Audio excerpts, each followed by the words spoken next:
بسم الله الرحمن الرحيم. ألف لام ميم.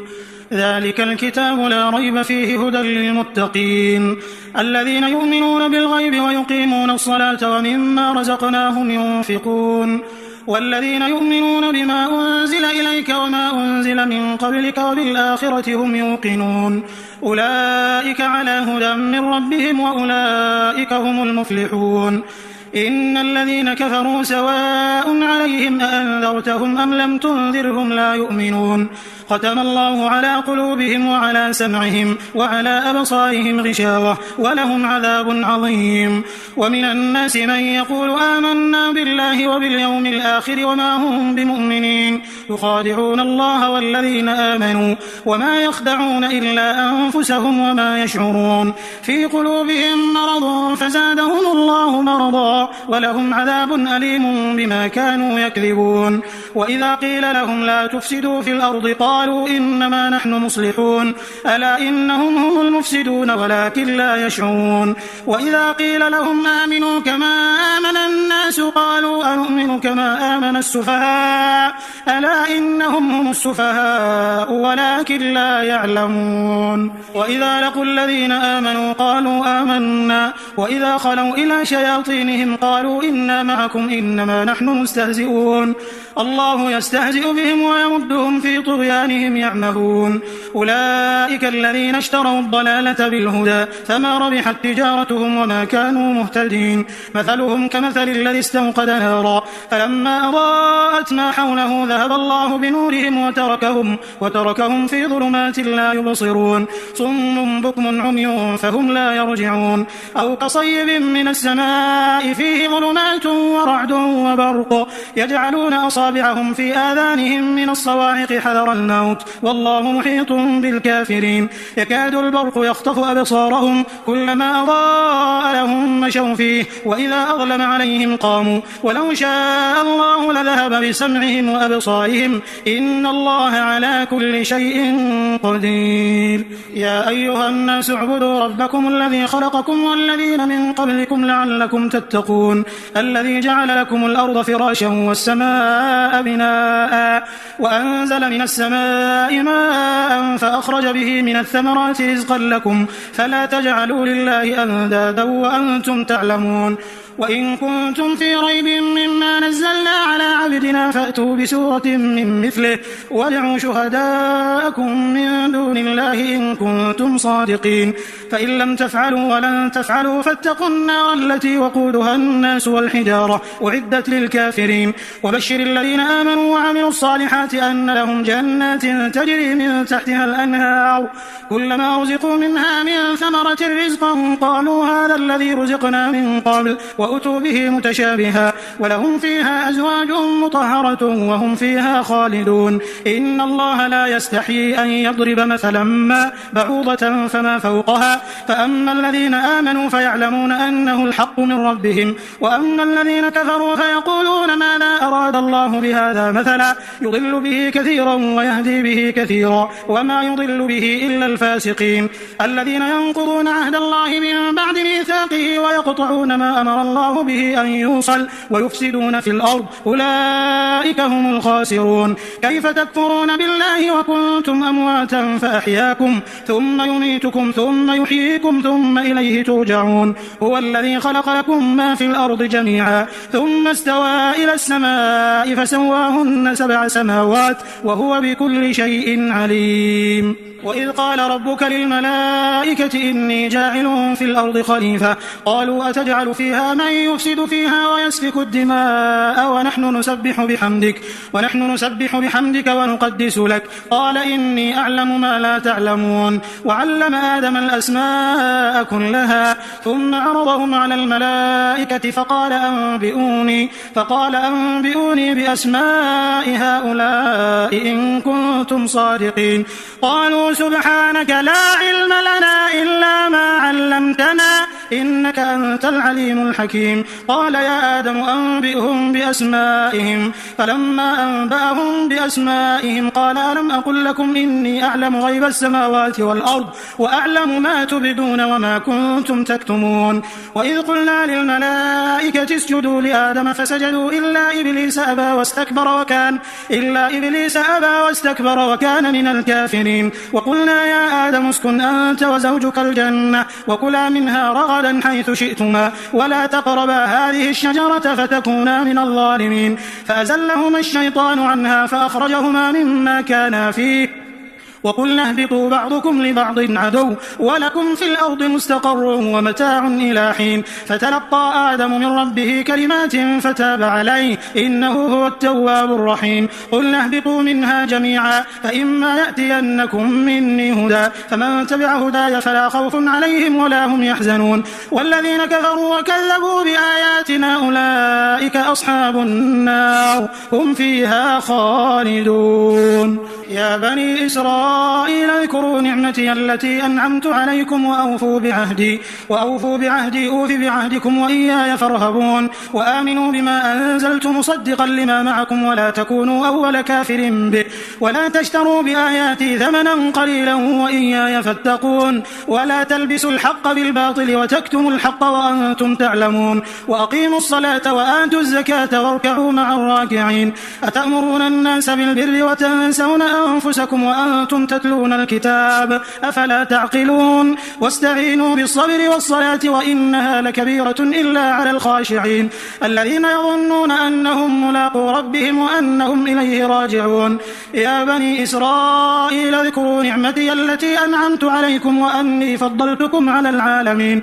واتقوا يوما لا تجزي نفس عن نفس شيئا ولا يقبل منها شفاعة ولا يؤخذ منها عدل ولا هم ينصرون. وإذ نجيناكم من آل فرعون يسومونكم سوء العذاب يذبحون أبناءكم ويستحيون نساءكم وفي ذلكم بلاء من ربكم عظيم. وإذ فرقنا بكم البحر فأنجيناكم وأغرقنا آل فرعون وأنتم تنظرون. وإذ واعدنا موسى 40 ليلة ثم اتخذتم العجل من بعده وأنتم ظالمون ثم عفونا عنكم من بعد ذلك لعلكم تشكرون. وإذ آتينا موسى الكتاب والفرقان لعلكم تهتدون. وإذ قال موسى لقومه يا قوم إنكم ظلمتم أنفسكم باتخاذكم العجل فتوبوا إلى بارئكم فاقتلوا أنفسكم ذلكم خير لكم عند بارئكم فتاب عليكم إنه هو التواب الرحيم. وإذ قلتم يا موسى لن نؤمن لك حتى نرى الله جهرا فأخذتكم الصاعقة وأنتم تنظرون ثم بعثناكم من بعد موتكم لعلكم تشكرون. وظللنا عليكم الغمام وأنزلنا عليكم المن والسلوى كلوا من طيبات ما رزقناكم وما ظلمونا ولكن كانوا أنفسهم يظلمون. وإذ قلنا ادخلوا هذه القرية فكلوا منها حيث شئتم رغدا وادخلوا الباب سجدا وقولوا حطة نغفر لكم خطاياكم وسنزيد المحسنين. فبدل الذين ظلموا قولا غير الذي قيل لهم فأنزلنا على الذين ظلموا رجزا من السماء بما كانوا يفسقون. وإذ استسقى موسى لقومه فقلنا اضرب بعصاك الحجر فانفجرت منه 12 عينا قد علم كل أناس مشربهم كلوا واشربوا من رزق الله ولا تعثوا في الأرض مفسدين. وإذ قلتم يا موسى لن نصبر على طعام واحد فادع لنا ربك يخرج لنا مما تنبت الأرض من بقلها وقثائها وفومها وعدسها وبصلها قال أتستبدلون الذي هو أدنى بالذي هو خير اهبطوا مصرا فإن لكم ما سألتم وضربت عليهم الذلة والمسكنة وباءوا بغضب من الله ذلك بأنهم كانوا يكفرون بآيات الله ويقتلون النبيين بغير الحق ذلك بما عصوا وكانوا يعتدون. إن الذين آمنوا والذين هادوا والنصارى والصابئين من آمن بالله واليوم الآخر وعمل صالحا فلهم أجرهم عند ربهم ولا خوف عليهم ولا هم يحزنون. وإذ أخذنا ميثاقكم ورفعنا فوقكم الطور خذوا ما آتيناكم بقوة واذكروا ما فيه لعلكم تتقون ثم توليتم من بعد ذلك فلولا فضل الله عليكم ورحمته لكنتم من الخاسرين. ولقد علمتم الذين اعتدوا منكم في السبت فقلنا لهم كونوا قردة خاسئين فجعلناها نكالا لما بين يديها وما خلفها وموعظة للمتقين. وإذ قال موسى لقومه إن الله يأمركم أن تذبحوا بقرة قالوا أتتخذنا هزوا قال أعوذ بالله أن أكون من الجاهلين. قالوا ادع لنا ربك يبين لنا ما هي قال إنه يقول إنها بقرة لا فارض ولا بكر عوان بين ذلك فافعلوا ما تؤمرون. قالوا ادع لنا ربك يبين لنا ما لونها قال إنه يقول إنها بقرة صفراء فاقع لونها تسر الناظرين.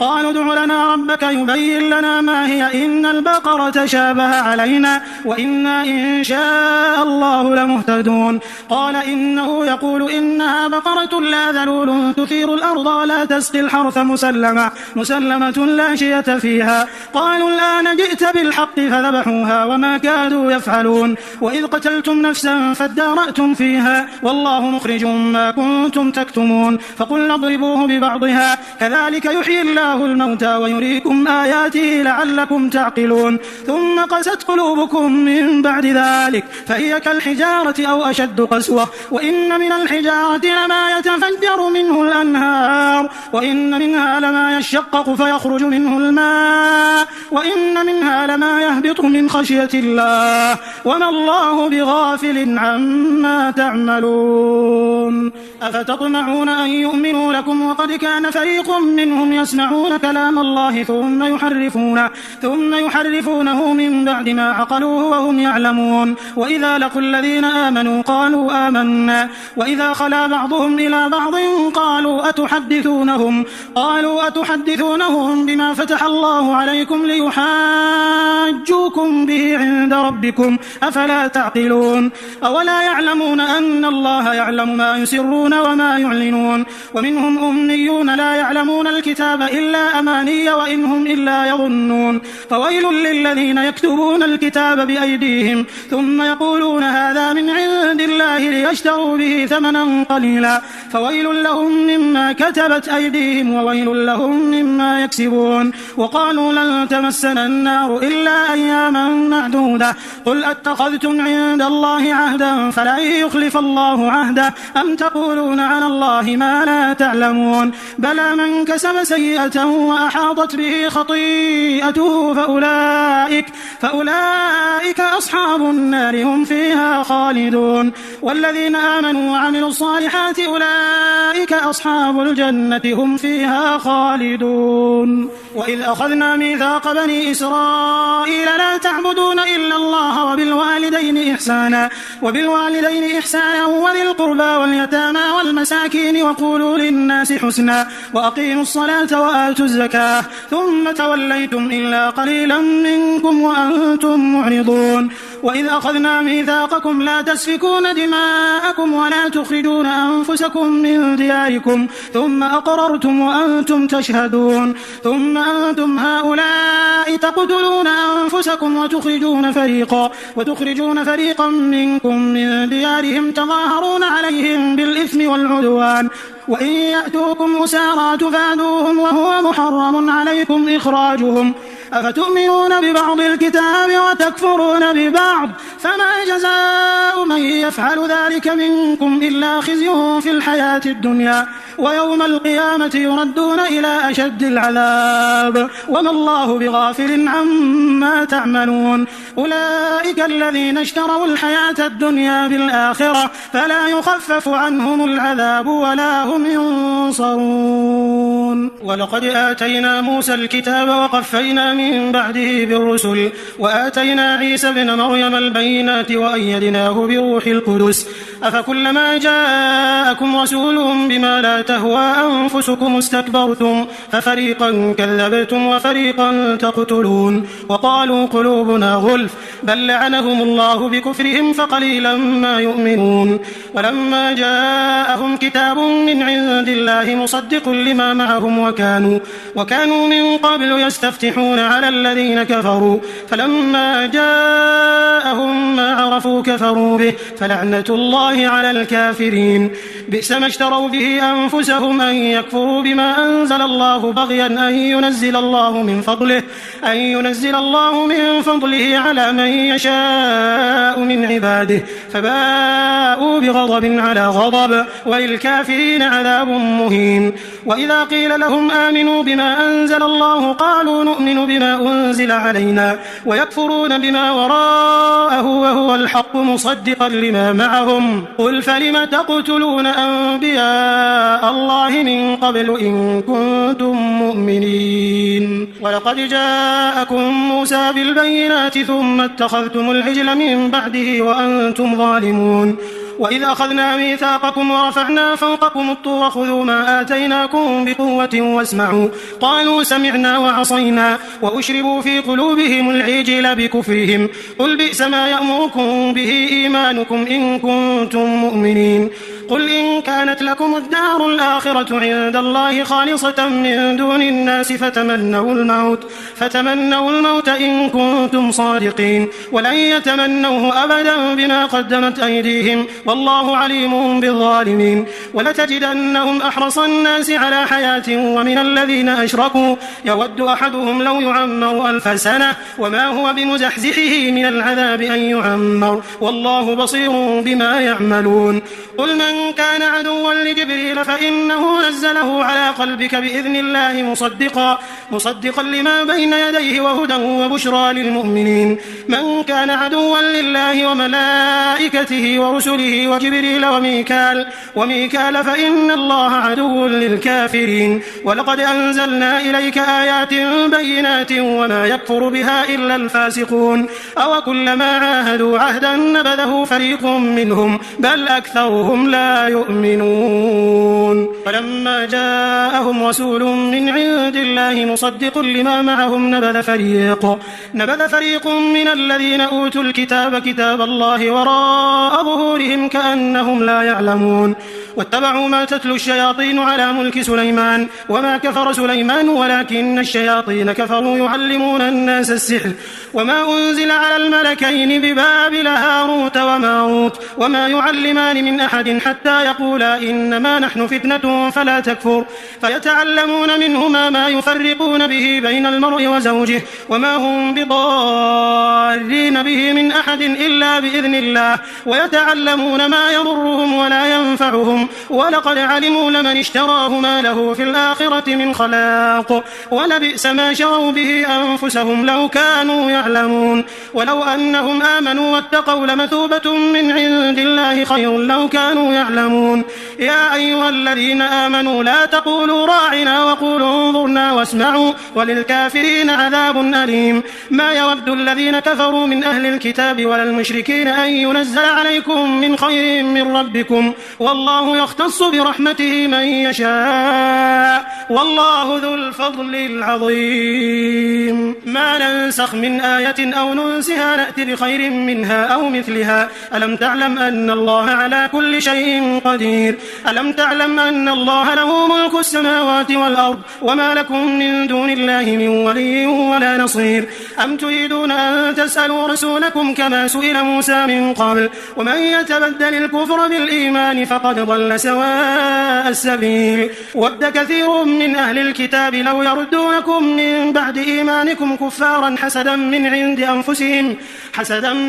أنفسهم من بعد ما تبين لهم الحق فاعفوا واصفحوا حتى يأتي الله بأمره إن الله على كل شيء قدير وأقيموا الصلاة وآتوا الزكاة وما تقدموا لأنفسكم من خير تجدوه عند الله إن الله بما تعملون بصير وقالوا لن يدخل الجنة إلا من كان هودا أو نصارى تلك أمانيهم قل هاتوا برهانكم إن كنتم صادقين. بلى من أسلم وجهه لله وهو محسن فله أجره عند ربه ولا خوف عليهم ولا هم يحزنون. وقالت اليهود ليست النصارى ليست اليهود على شيء وهم يتلون الكتاب كذلك قال الذين لا يعلمون مثل قولهم فالله يحكم بينهم يوم القيامة فيما كانوا فيه يختلفون. ومن أظلم ممن منع مساجد الله أن يذكر فيها اسمه وسعى في خرابها أولئك ما كان لهم أن يدخلوها إلا خائفين لهم في الدنيا خزي ولهم في الآخرة عذاب عظيم. ولله المشرق والمغرب فأينما تولوا فثم وجه الله إن الله واسع عليم. وقالوا اتخذ الله ولدا سبحانه بل له ما في السماوات والأرض كل له قانتون بديع السماوات والأرض وإذا قضى أمرا فإنما يقول له كن فيكون. وقال الذين لا يعلمون لولا يكلمنا الله أو تأتينا آية كذلك قال الذين من قبلهم مثل قولهم تشابهت قلوبهم قد بينا الآيات لقوم يوقنون. إنا أرسلناك بالحق بشيرا ونذيرا ولا تسأل عن أصحاب الجحيم. ولن ترضى عنك اليهود ولا النصارى حتى تتبع ملتهم قل إن هدى الله هو الهدى ولئن اتبعت أهواءهم بعد الذي جاءك من العلم ما لك من الله من ولي ولا نصير. الذين آتيناهم الكتاب يتلونه حق تلاوته أولئك يؤمنون به ومن يكفر به فأولئك هم الخاسرون. يا بني إسرائيل اذكروا نعمتي التي أنعمت عليكم وأني فضلتكم على العالمين. واتقوا يوما لا تجزي نفس عن نفس شيئا ولا يقبل منها عدل ولا تنفعها شفاعة ولا هم ينصرون. وإذ ابتلى إبراهيم ربه بكلمات فأتمهم قال إني جاعلك للناس إماما قال ومن ذريتي قال لا ينال عهد الظالمين. وإذ جعلنا البيت مثابة للناس وأمنا واتخذوا من مقام إبراهيم مصلى وعهدنا إلى إبراهيم وإسماعيل أن طهر بيتي للطائفين والعاكفين والركع السجود.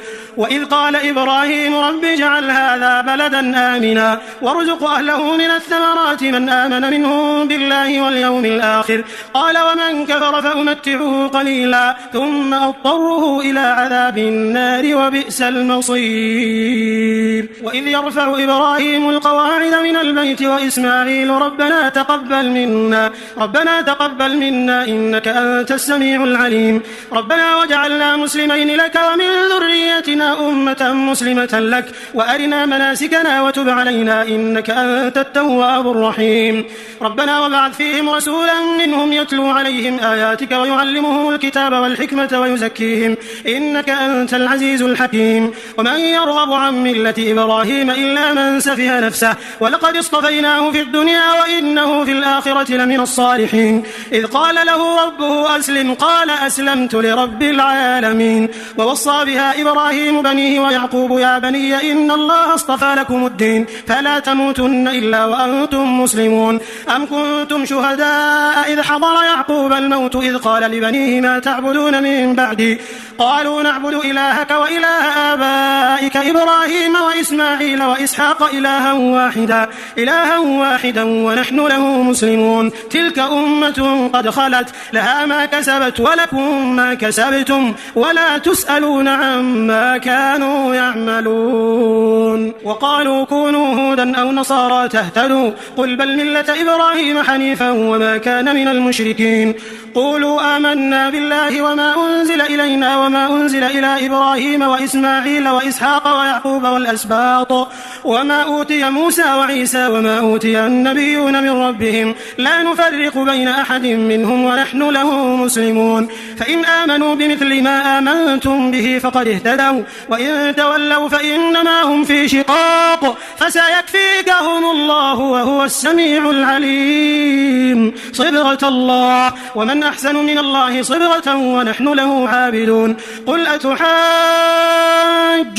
في الله وهو ربنا وربكم ولنا أعمالنا ولكم أعمالكم ونحن له مخلصون أم تقولون إن إبراهيم وإسماعيل وإسحاق ويعقوب والأسباط كانوا هودا أو نصارى قل أنتم أعلم أم الله ومن أظلم ممن كتم شهادة عنده من الله وما الله بغافل عما تعملون تلك أمة قد خلت لها ما كسبت ولكم ما كسبتم ولا تسألون عما كانوا يعملون سيقول السفهاء من الناس ما ولاهم عن قبلتهم التي كانوا عليها قل لله المشرق والمغرب يهدي من يشاء إلى صراط مستقيم وكذلك جعلناكم أمة وسطا لتكونوا شهداء على الناس ويكون الرسول عليكم شهيدا وما جعلنا القبلة التي كنت عليها إلا لنعلم من يتبع الرسول ممن ينقلب على عقبيه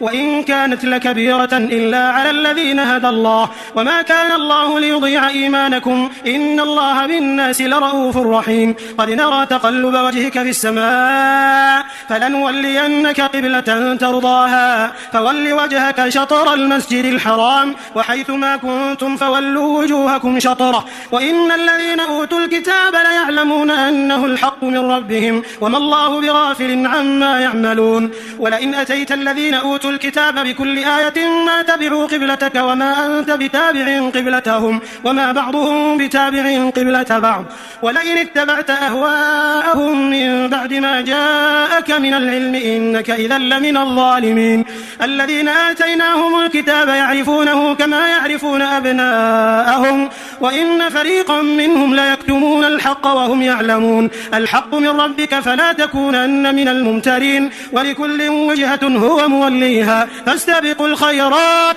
أينما تكونوا يأتي بكم الله جميعا إن الله على كل شيء قدير ومن حيث خرجت فول وجهك شطر المسجد الحرام وإنه للحق من ربك وما الله بغافل عما تعملون ومن حيث خرجت فول وجهك شطر المسجد الحرام وحيث ما كنتم فولوا وجوهكم شطره لئلا يكون للناس عليكم حجة إلا الذين ظلموا منهم فلا تخشوهم واخشوني ولأتم نعمتي عليكم ولعلكم تهتدون كما أرسلنا فيكم رسولا منكم يتلو عليكم آياتنا ويزكيكم ويعلمكم الكتاب والحكمة ويعلمكم ما لم تكونوا تعلمون فاذكروني أذكركم واشكروا لي ولا تكفرون يا أيها الذين آمنوا استعينوا بالصبر والصلاة إن الله مع الصابرين ولا تقولوا لمن يقتل في سبيل الله أموات بل أحياء ولكن لا تشعرون ولنبلونكم بشيء من الخوف والجوع ونقص من الأموال والأنفس والثمرات وبشر الصابرين الذين إذا أصابتهم مصيبة قالوا إنا لله وإنا إليه راجعون أولئك عليهم صلوات من ربهم ورحمة وأولئك هم المهتدون إن الصفا والمروة من شعائر الله فمن حج البيت أو اعتمر فلا جناح عليه أن يطوف بهما ومن تطوع خيرا فإن الله شاكر عليم إن الذين يكتمون ما أنزلنا من البينات والهدى من بعد ما بيناه للناس في الكتاب أولئك يلعنهم الله ويلعنهم اللاعنون إلا الذين تابوا وأصلحوا وبينوا فأولئك أتوب عليهم وأنا التواب الرحيم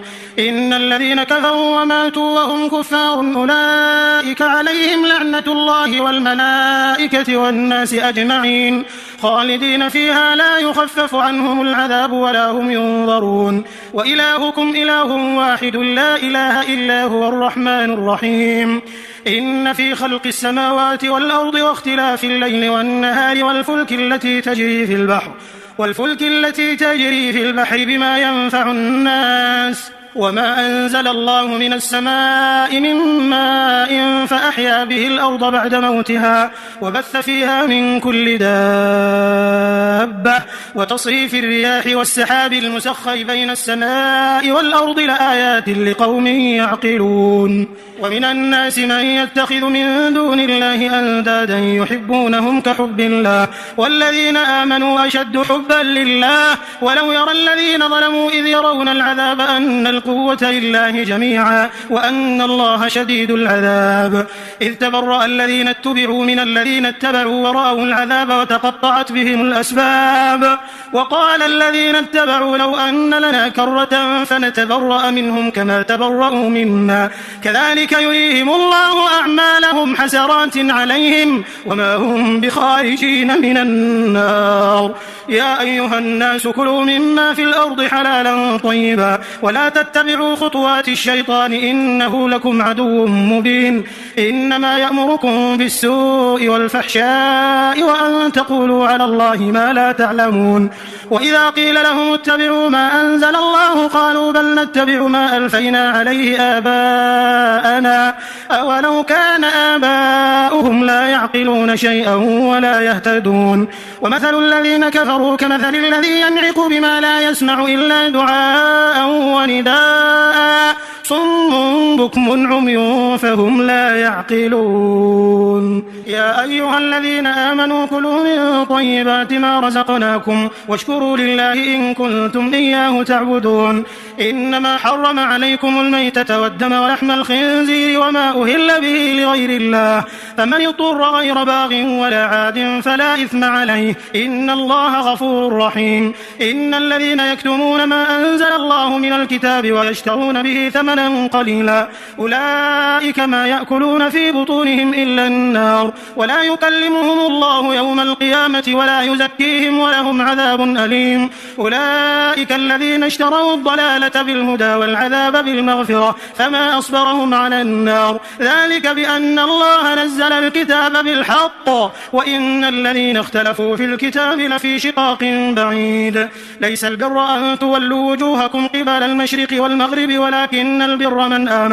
ولكن البر من آمن بالله واليوم الآخر والملائكة والكتاب والنبيين وآتى المال على حبه ذوي القربى واليتامى والمساكين وابن السبيل والسائلين وفي الرقاب وأقام الصلاة وآتى الزكاة والموفون بعهدهم إذا عاهدوا والصابرين في البأساء والضراء وحين البأس أولئك الذين صدقوا وأولئك هم المتقون يا أيها الذين آمنوا كتب عليكم القصاص في القتلى الحر بالحر والعبد بالعبد والأنثى بالأنثى فمن عفي له من أخيه شيء فاتباع بالمعروف وأداء إليه بإحسان ذلك تخفيف من ربكم ورحمة فمن اعتدى بعد ذلك فله عذاب أليم ولكم في القصاص حياة يا أولي الألباب لعلكم تتقون كتب عليكم إذا حضر أحدكم الموت إن ترك خيرا الوصية للوالدين والأقربين بالمعروف حقا على المتقين فمن بدله بعدما سمعه فإنما إثمه على الذين يبدلون إن الله سميع عليم فمن خاف من موص جنفا أو إثما فأصلح بينهم فلا إثم عليه إن الله غفور رحيم يا أيها الذين آمنوا كتب عليكم الصيام كما كتب على الذين من قبلكم لعلكم تتقون أياما معدودات فمن كان منكم مريضا أو على سفر فعدة من أيام أخر وعلى الذين يطيقونه فدية طعام مسكين فمن تطوع خيرا فهو خير له وأن تصوموا خير لكم إن كنتم تعلمون شهر رمضان الذي أنزل فيه القرآن هدى للناس وبينات من الهدى والفرقان فمن شهد منكم الشهر فليصم ومن كان مريضا أو على سفر فعدة من أيام أخر يريد الله بكم اليسر ولا يريد بكم العسر ولتكملوا العدة ولتكبروا الله على ما هداكم ولعلكم تشكرون وإذا سألك عبادي عني فإني قريب أجيب دعوة دعوة الداع إذا دعان فليستجيبوا لي وليؤمنوا بي لعلهم يرشدون. أحل لكم ليلة الصيام الرفث إلى نسائكم هن لباس لكم وأنتم لباس لهن علم الله أنكم كنتم تختانون أنفسكم فتاب عليكم وعفى عنكم فالآن باشروهن وابتغوا ما كتب الله لكم وكلوا واشربوا حتى يتبين لكم الخيط الأبيض من الخيط الأسود من الفجر ثم أتموا الصيام إلى الليل ولا تباشروهن وأنتم عاكفون في المساجد تلك حدود الله فلا تقربوها كذلك يبين الله آياته للناس لعلهم يتقون. ولا تأكلوا أموالكم بينكم بالباطل وتدلوا بها إلى الحكام لتأكلوا فريقا من أموال الناس بالإثم وأنتم تعلمون. يسألونك عن الأهلة قل هي مواقيت للناس والحج وليس البر بأن تأتوا البيوت من ظهورها ولكن البر من اتقى وأتوا البيوت من أبوابها واتقوا الله لعلكم تفلحون. وقاتلوا في سبيل الله الذين يقاتلونكم ولا تعتدوا إن الله لا يحب المعتدين. وقتلوهم حيث ثقفتموهم وأخرجوهم من حيث أخرجوكم والفتنة أشد من القتل ولا تقاتلوهم عند المسجد الحرام حتى يقاتلوكم فيه فإن قاتلوكم فاقتلوهم كذلك جزاء الكافرين فإن انتهوا فإن الله غفور رحيم. وقاتلوهم حتى لا تكون فتنة ويكون الدين لله فإن انتهوا فلا عدوان إلا على الظالمين. الشهر الحرام بالشهر الحرام والحرمات قصاص فمن اعتدى عليكم فاعتدوا عليه بمثل ما اعتدى عليكم واتقوا الله واعلموا أن الله مع المتقين. وأنفقوا في سبيل الله ولا تلقوا بأيديكم إلى التهلكة وأحسنوا إن الله يحب المحسنين. وأتموا الحج والعمرة لله فإن أحصرتم فما استيسر من الهدي ولا تحلقوا رؤوسكم حتى يبلغ الهدي محله فمن كان منكم مريضا أو به أذى من رأسه ففدية من صيام أو صدقة أو نسك فإذا أمنتم فمن تمتع بالعمرة إلى الحج فما استيسر من الهدي فمن لم يجد فصيام 3 أيام في الحج و7 إذا رجعتم تلك 10 كاملة ذلك لمن لم يكن أهله حاضر المسجد الحرام واتقوا الله واعلموا أن الله شديد العقاب. الحج أشهر معلومات فمن فرض فيهن الحج فلا رفث ولا فسوق ولا جدال في الحج وما تفعلوا من خير يعلمه الله وتزودوا فإن خير الزاد التقوى واتقون يا أولي الألباب. ليس عليكم جناح أن تبتغوا فضلا من ربكم فإذا أفضتم من عرفات فاذكروا الله عند المشعر الحرام واذكروه كما هداكم وإن كنتم من قبله لمن الضالين ثم أفيضوا من حيث أفاض الناس واستغفروا الله إن الله غفور رحيم. فإذا قضيتم مناسككم فاذكروا الله كذكركم آباءكم أو أشد ذكرا فمن الناس من يقول ربنا آتنا في الدنيا وما له في الآخرة من خلاق ومنهم من يقول ربنا آتنا في الدنيا حسنة وفي الآخرة حسنة وقنا عذاب النار أولئك لهم نصيب مما كسبوا والله سريع الحساب. واذكروا الله في أيام معدودات فمن تعجل في يومين فلا إثم عليه ومن تأخر فلا إثم عليه لمن اتقى واتقوا الله واعلموا أنكم إليه تحشرون. ومن الناس من يعجبك قوله في الحياة الدنيا ويشهد الله على ما في قلبه وهو ألد الخصام وإذا تولى سعى في الأرض ليفسد فيها ويهلك الحرث والنسل والله لا يحب الفساد. وإذا قيل له اتق الله أخذته العزة بالإثم فحسبه جهنم ولبئس المهاد.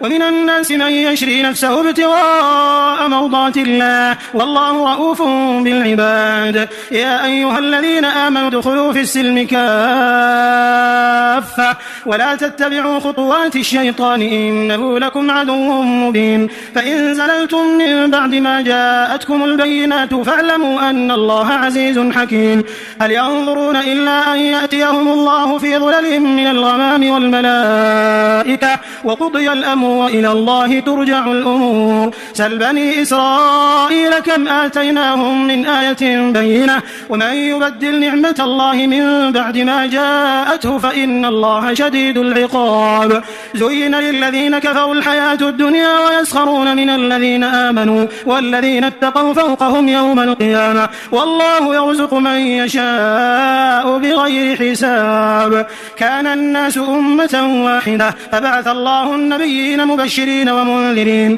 وأنزل معهم الكتاب بالحق ليحكم بين الناس فيما اختلفوا فيه وما اختلف فيه إلا الذين أوتوه من بعد ما جاءتهم البينات بغيا بينهم فهدى الله الذين آمنوا لما اختلفوا فيه من الحق بإذنه والله يهدي من يشاء إلى صراط مستقيم أم حسبتم أن تدخلوا الجنة ولما يأتكم مثل الذين خلوا من قبلكم مستهم البأساء والضراء وزلزلوا حتى يقول الرسول والذين آمنوا معه متى نصر الله ألا إن نصر الله قريب يسألونك ماذا ينفقون قل ما أنفقتم من خير فللوالدين والأقربين واليتامى والمساكين وابن السبيل وما تفعلوا من خير فإن الله به عليم كتب عليكم القتال وهو كره لكم وعسى أن تكرهوا شيئا وهو خير لكم وعسى أن تحبوا شيئا وهو شر لكم والله يعلم وأنتم لا تعلمون يسألونك عن الشهر الحرام قتال فيه قل قتال فيه كبير وصد عن سبيل الله وكفر به والمسجد الحرام وإخراج أهله منه أكبر عند الله والفتنة أكبر من القتل ولا يزالون يقاتلونكم حتى يردوكم عن دينكم إن استطاعوا ومن يرتد منكم عن دينه فيمت وهو كافر فأولئك حبطت أعمالهم في الدنيا والآخرة وأولئك أصحاب النار هم فيها خالدون إن الذين آمنوا والذين هاجروا وجاهدوا في سبيل الله أولئك يرجون رحمة الله والله غفور رحيم يسألونك عن الخمر والميسر قل فيهما إثم كبير ومنافع للناس وإثمهما أكبر من نفعهما ويسألونك ماذا ينفقون قل العفو كذلك يبين الله لكم الآيات لعلكم تتفكرون في الدنيا والآخرة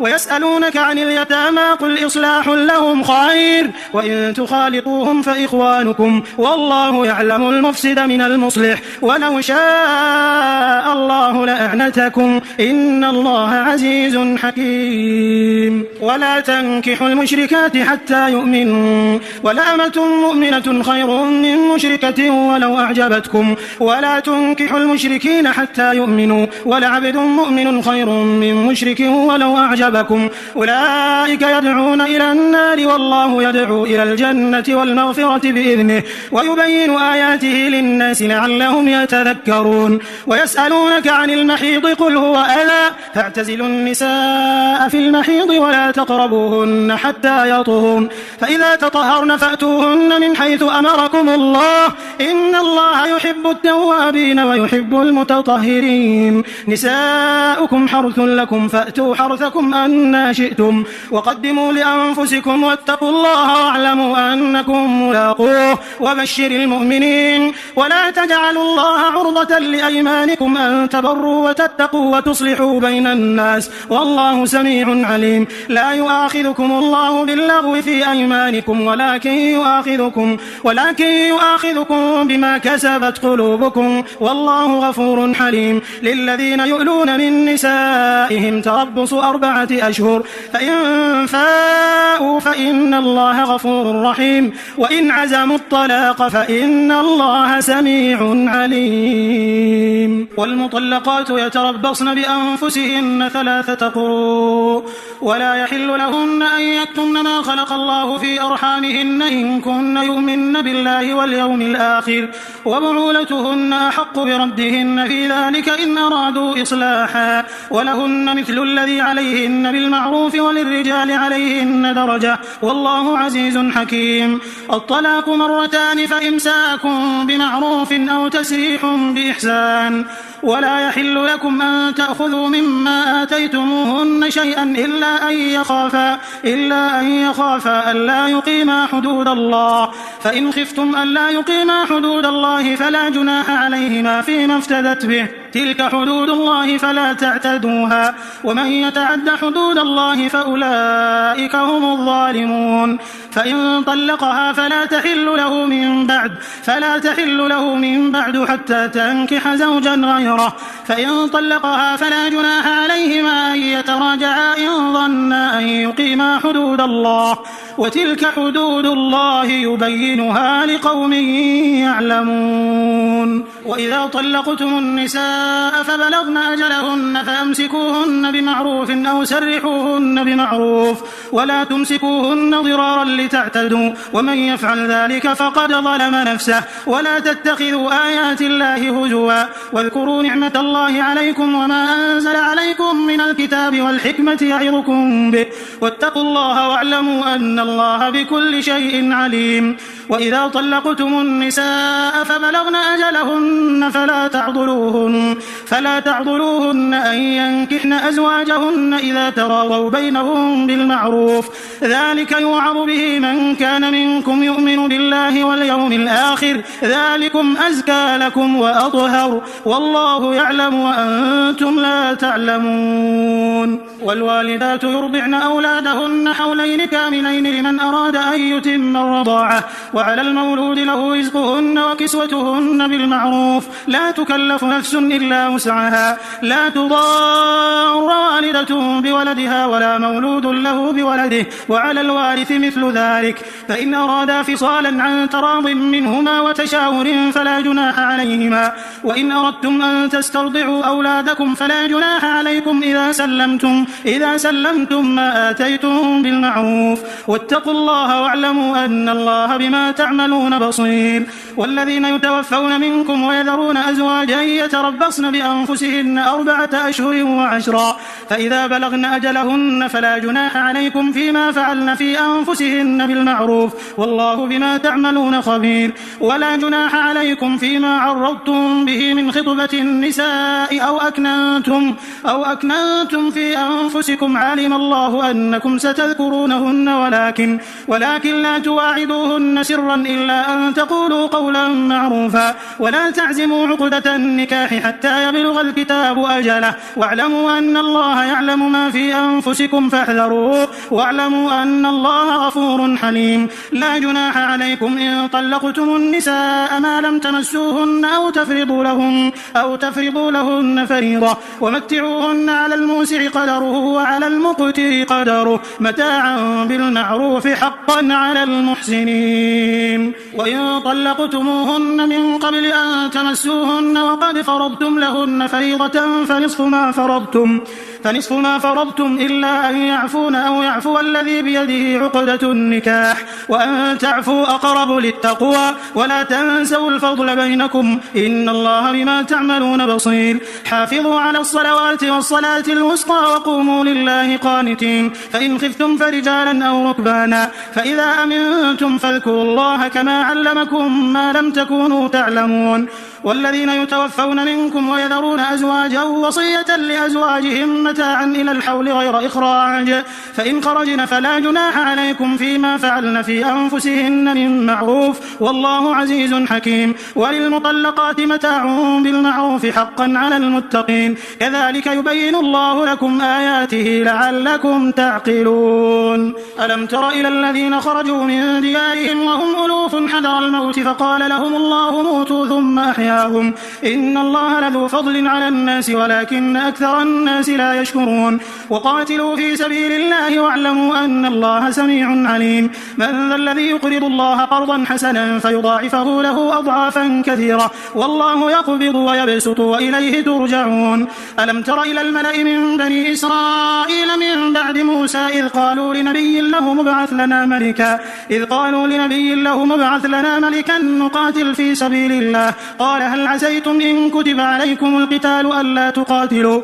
قالوا وما لنا ألا نقاتل في سبيل الله وقد أخرجنا من ديارنا وأبنائنا. فلما كتب عليهم القتال تولوا إلا قليلا منهم والله عليم بالظالمين. وقال لهم نبيهم إن الله قد بعث لكم طالوت ملكا. قالوا أنى يكون له الملك علينا ونحن أحق بالملك منه ولم يؤت سعة من المال.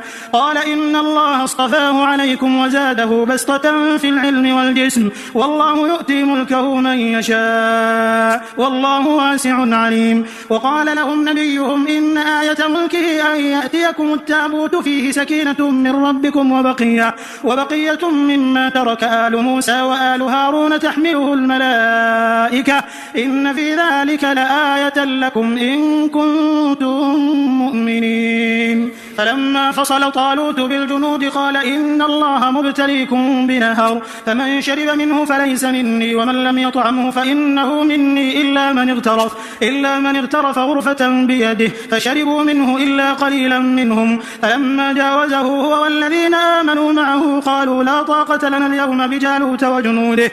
قال الذين يظنون أنهم ملاقوا الله كم من فئة قليلة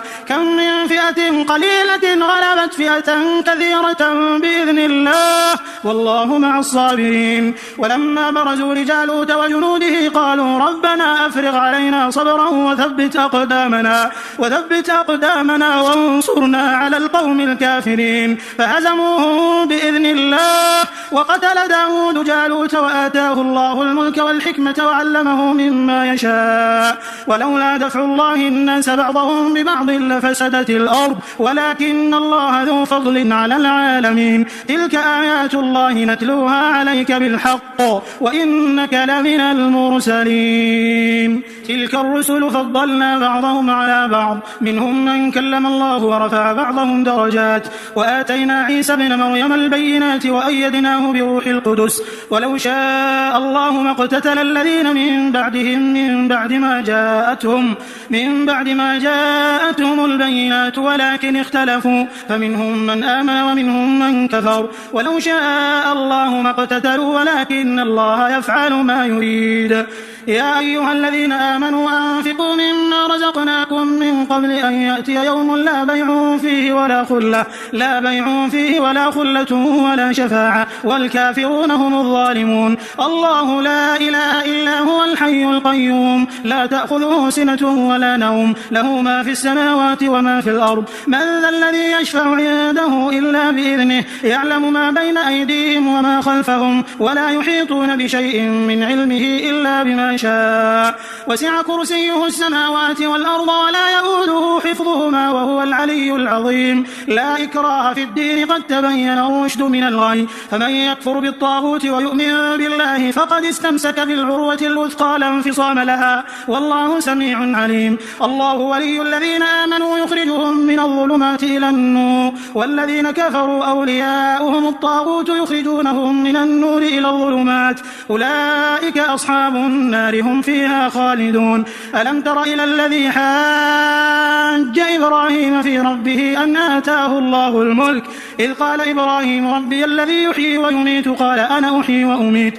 قال إبراهيم فإن الله يأتي بالشمس من المشرق فأت بها من المغرب فبهت الذي كفر والله لا يهدي القوم الظالمين. أو كالذي مر على قرية وهي خاوية على عروشها قال أنى يحيي هذه الله بعد موتها فأماته الله 100 عام ثم بعثه قال كم لبثت؟ قال لبثت يوما أو بعض يوم. قال بل لبثت 100 عام. فانظر إلى طعامك وشرابك لم يتسنه وانظر إلى حمارك ولنجعلك آية للناس وانظر إلى العظام كيف ننشزها ثم نكسوها لحما. فلما تبين له قال أعلم أن الله على كل كل شيء قدير.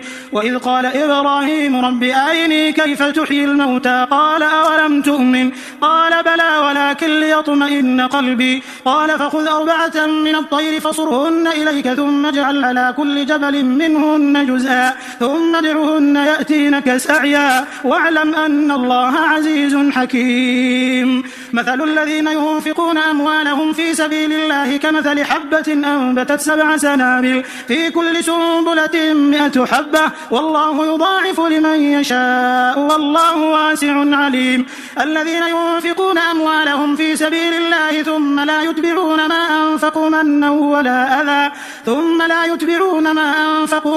ولا أذى لهم أجرهم عند ربهم ولا خوف عليهم ولا هم يحزنون. قول معروف ومغفرة خير من صدقة يتبعها أذى والله غني حليم. يا أيها الذين آمنوا لا تبطلوا صدقاتكم بالمن والأذى كالذي ينفق ماله رئاء الناس ولا يؤمن بالله واليوم الآخر فمثله كمثل صفوان عليه تراب فأصابه وابل فتركه صلدا لا يقدرون على شيء مما كسبوا والله لا يهدي القوم الكافرين. ومثل الذين ينفقون أموالهم ابتغاء مرضات الله وتثبيتا من أنفسهم كمثل جنة بربوة أصابها وابل فآتت أكلها ضعفين فإن لم يصبها وابل فطل والله بما تعملون بصير. أيود أحدكم أن تكون له جنة من نخيل وأعناب تجري من تحتها الأنهار له فيها من كل الثمرات وأصابه الكبر وله ذرية ضعفاء فأصابها إعصار فيه نار فاحترقت كذلك يبين الله لكم الآيات لعلكم تتفكرون. يا أيها الذين آمنوا أنفقوا من طيبات ما كسبتم ومما أخرجنا لكم من الأرض ولا تيمموا الخبيث منه تنفقون ولستم بآخذه إلا أن تغمضوا فيه واعلموا أن الله غني حميد. الشيطان يعدكم الفقر ويأمركم بالفحشاء والله يعدكم مغفرة منه وفضلا والله واسع عليم. يؤتي الحكمة من يشاء ومن يؤت الحكمة فقد أوتي خيرا كثيرا وما يذكر إلا أولو الألباب. وما أنفقتم من نفقة أو نذرتم من نذر فإن الله يعلمه وما للظالمين من أنصار. إن تبدوا الصدقات فنعما هي وإن تخفوها وتؤتوها الفقراء فهو خير لكم ويكفر عنكم من سيئاتكم والله بما تعملون خبير. ليس عليك هداهم ولكن الله يهدي من يشاء وما تنفقوا من خير فلأنفسكم وما تنفقون إلا ابتغاء وجه الله وما تنفقوا من خير يوفى إليكم وأنتم لا تظلمون. للفقراء الذين أحصروا في سبيل الله لا يستطيعون ضربا في الأرض يحسبهم الجاهل أغنياء من التعفف تعرفهم بسيماهم لا يسألون الناس إلحافا وما تنفقوا من خير فإن الله به عليم. الذين ينفقون أموالهم بالليل والنهار سرا وعلانية فلهم أجرهم عند ربهم ولا خوف عليهم ولا هم يحزنون. الذين يأكلون الربا لا يقومون إلا كما يقوم الذي يتخبطه الشيطان من المس ذلك بأنهم قالوا إنما البيع مثل الربا وأحل الله البيع وحرم الربا. فمن جاءه موعظة من ربه فانتهى فله ما سلف وأمره إلى الله ومن عاد فأولئك أصحاب النار هم فيها خالدون. يمحق الله الربا ويربي الصدقات والله لا يحب كل كفار أثيم. إن الذين آمنوا وعملوا الصالحات وأقاموا الصلاة وآتوا الزكاة لهم أجرهم عند ربهم ولا خوف عليهم ولا هم يحزنون. يعلمون. يا أيها الذين آمنوا اتقوا الله وذروا ما بقي من الربا إن كنتم مؤمنين، فإن لم تفعلوا فأذنوا بحرب من الله ورسوله، وإن تبتم فلكم رؤوس أموالكم لا تظلمون ولا تظلمون، وإن كان ذو عسرة فنظرة إلى ميسرة، وأن تصدقوا خير لكم إن كنتم تعلمون. واتقوا يوما ترجعون فيه إلى الله ثم توفى كل نفس ما كسبت وهم لا يظلمون. يا أيها الذين آمنوا إذا تداينتم بدين إلى أجل مسمى فاكتبوه، وليكتب بينكم كاتب بالعدل، ولا يأب كاتب أن يكتب كما علمه الله، فليكتب وليملل الذي عليه الحق وليتق الله ربه ولا يبخس منه شيئا، فإن كان الذي عليه الحق سفيها أو ضعيفا أو لا يستطيع أن يمل هو فليملل وليه بالعدل، واستشهدوا شهيدين من رجالكم، فإن لم يكونا رجلين فرجل وامرأتان ممن ترضون من الشهداء أن تضل إحداهما فتذكر إحداهما الأخرى، ولا يأبى الشهداء إذا ما دعوا، ولا تسأموا أن تكتبوه صغيرا أو كبيرا إلى أجله، ذلكم أقسط عند الله وأقوم للشهادة وأدنى ألا ترتابوا إلا أن تكون تجارة حاضرة تديرونها بينكم، فليس عليكم جناح ألا تكتبوها،